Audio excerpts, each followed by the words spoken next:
कहा गया है कि मनुष्य की सफलता के पीछे उसके विश्वास का सबसे बड़ा योगदान होता है। यह सही भी है क्योंकि हमारे आसपास ही कई ऐसे सफल लोगों के उदाहरण मिल जाएंगे जिन्होंने अपने विश्वास और दृढ़ इच्छा शक्ति की बदौलत सफलता के कदम चूमे हैं। यहाँ एक पात्र रिंकू के बारे में बताया जा रहा है, जिसने अपनी विश्वास की शक्ति से अपनी कमजोरी को दूर किया। रिंकू के जीवन की कहानी कुछ यूं है। स्कूल की पढ़ाई के दौरान रिंकू अपने परिवार के साथ एक छोटे से शहर में रहता था। पढ़ाई लिखाई में इसका मन नहीं लगता था। अपनी कक्षा में ये हमेशा ही फिसड्डी रहता था। मुश्किल से किसी तरह पास होकर अगली कक्षा में पहुंचता था। स्कूल के बच्चों से लेकर मोहल्ले तक लोग रिंकू का मजाक उड़ाने में कोई कसर नहीं छोड़ते थे। रिंकू की पढ़ाई में कमजोरी से उनके माता पिता भी दुखी रहते थे। पढ़ाई में पिछड़ने का दुख तो रिंकू को भी होता था, परंतु कोशिश करने पर भी पढ़ाई में उसका मन नहीं लगता था। हर तरफ से उपेक्षा और तिरस्कार से दुखी होकर अंततः रिंकू ने पढ़ाई छोड़ने का मन बना लिया। अभी वह 10वीं कक्षा में था। उसकी पढ़ाई की जो स्थिति थी उससे बोर्ड की परीक्षा में उसे पास करने उम्मीद लगभग न के बराबर थी। अपने जीवन से निराश रिंकू एक दिन जब स्कूल से घर लौट रहा था तो रास्ते में एक जगह रामायण की कथा हो रही थी। उस समय ओजस्वी स्वर में कथावाचक लंका कांड की व्याख्या कर रहे थे। कथावाचक के ओजस्वी स्वर से बुरे ख्यालों में खोए रिंकू की तंद्रा भंग हुई और वह सम्मोहित होकर कथा स्थल की ओर चल पड़ा। कथा स्थल पर पहुंचकर वह जगह बनाते हुए आगे की पंक्ति में जा बैठा। रिंकू को देखकर कथावाचक मुस्कुराए और अपनी कथा को जारी रखा। रिंकू एकाग्रता से कथा के एक एक शब्द को सुन रहा था। इस समय कथावाचक कह रहे थे, समस्या बड़ी गंभीर थी। सागर तट पर भगवान राम की सेना के सभी योद्धा लक्ष्मण, हनुमान, सुग्रीव, अंगद आदि गंभीर सोच में डूबे थे। जटायु से यह तो पता लग गया था कि रावण सीता को लेकर दक्षिण दिशा में उफनते समुद्र के पार स्थित अपने राज्य लंका में गया है, परंतु इस विशाल समुद्र को लांघकर लंका जाएगा कौन? समस्या विकट थी। तभी वहां की शांति सुग्रीव के आवाज से भंग हुई।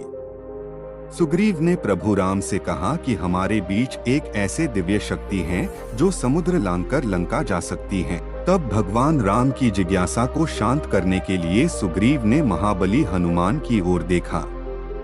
सुग्रीव के संकेत से हनुमान जी सकपका गए। हनुमान जी की असमंजसता को भांपते हुए सुग्रीव ने कहा, हे पवन पुत्र, संभवतः आपको अपनी शक्ति का ज्ञान नहीं है। बचपन में आपने सूर्य को एक फल समझते हुए एक छलांग में उसे सैकड़ों कोस दूर जाकर निगल लिया था, तो फिर लंका की दूरी ही क्या है? जरूरत है तो सिर्फ आपको अपने विश्वास को जगाने की। आप जब अपने विश्वास को जगा लेंगे और मन में ठान लेंगे तो शक्ति आप में स्वतः आ जाएगी। सुग्रीव की बात सुनकर एक तरफ जहां हनुमान जी को आश्चर्य हुआ, वहीं उनका विश्वास भी जागा और वे समुद्र लांघने को तैयार हो गए। अगले ही दिन उन्होंने पूर्ण विश्वास के साथ समुद्र लांघते हुए लंका की ओर प्रस्थान किया। रास्ते में मुश्किलें तो बहुत आईं, फिर भी वे सभी मुश्किलों को परास्त करते हुए लंका में मां सीता को ढूंढने में सफल हुए। वहां कथावाचक के एक एक शब्द को मंत्रमुग्ध होकर सुन रहे रिंकू का नया जन्म हो चुका था। कुछ समय पहले तक जिस रिंकू की आंखों से निराशा के भाव झलक रहे थे, अब उसकी आंखों में चमक थी। उसके शरीर में उत्साह और स्फूर्ति का संचार होने लगा था। कथा खत्म होने के साथ ही वह तेजी से घर की ओर चल पड़ा। उसे सफलता का मूल मंत्र मिल चुका था। वह मन ही मन सोच रहा था कि जब हनुमान जी ने अपने विश्वास से शक्ति अर्जित कर समुद्र को लांघ लिया था, तो पढ़ाई कौन सी बड़ी बाधा है। उसी दिन से रिंकू ने प्रण कर लिया कि वह ध्यान लगाकर खूब पढ़ेगा और सफलता अवश्य प्राप्त करेगा। उसकी मेहनत रंग लाई।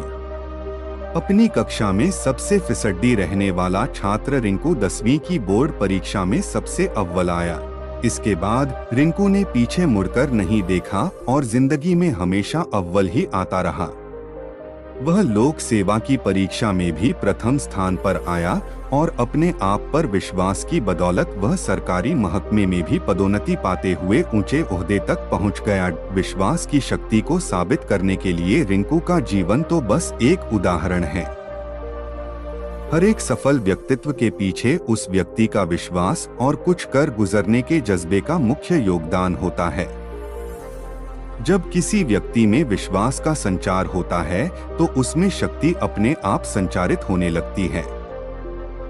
फिर जब तन और मन में शक्ति यानी ऊर्जा का संचार होता है तो मुश्किल काम भी आसान हो जाता है। यही तो जीवन में सफलता का मूल मंत्र है। यह वीडियो उन सभी लोगों में विश्वास पैदा करेगा जो अपना आत्मविश्वास खो चुके हैं। आशा करता हूँ यह वीडियो आपको अच्छी लगी होगी। अगर वीडियो आपको अच्छी लगी हो तो वीडियो को लाइक कर चैनल को सब्सक्राइब कर दें। मिलते हैं नेक्स्ट वीडियो में, तब तक के लिए अपना ख्याल रखें।